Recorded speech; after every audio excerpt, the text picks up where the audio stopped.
মামা কই যাবেন? উঠেন। ধানমন্ডি কত? আরে না, এখান থেকে যাবো না, চলো অন্য রিক্সায় যাই। অন্য রিক্সা কেন? এই রিক্সা কি সমস্যা? এখান থেকে রিক্সাওয়ালারা ভাড়া বেশি চায়, হেঁটে গিয়ে সামনে থেকে নেই, ভাড়া কম পাবো। মামা আপনারা খুশি হয়ে যা দিবেন এটাই সই। উঠেন। আরে তুমি জানো না, ওরা এই কথা বলে, পরে রিক্সা থেকে নামার সময় কাহিনী শুরু করে দেয়। তুমি তো কাহিনী করতেছো। একটু আগে বাসের হেল্পারে দেখে গেলে বাসে উঠবো না, এখন আবার রিক্সাও তোমার সমস্যা। সব জায়গায় গেলে তোমার সমস্যা আর সমস্যা।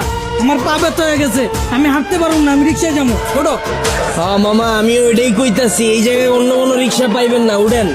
ওঠো ওঠো, চলো মামা।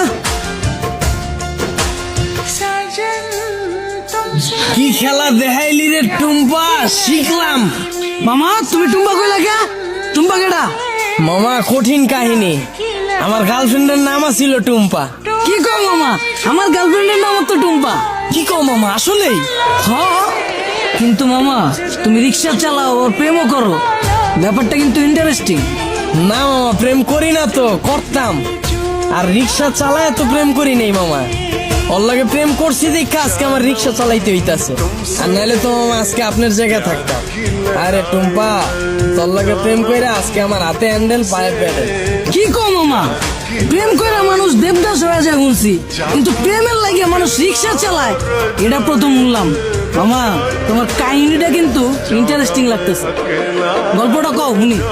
আরে বাবু কি শুরু করছো? ওনার এই ফালতু গল্প শুনে আমাদের সময় নষ্ট করে লাভ আছে। তার চাইতে চলো তুমি হেডফোন বের করো, আমরা গান শুনি। আরে না, মামার কাহিনীটা অনেক ইন্টারেস্টিং। মামা তুমি কও। না মামা থাক, বাদ দেন। মামি উনতে চাইতেছে না, পরে দেখা গেল আমার কাহিনী উন্না চিত্তা যাইব। আরে মামা তুমি তোমার গার্লফ্রেন্ডের কাহিনী কইবা, এটা তো হয় চেতবকে। কও মামা শুনি।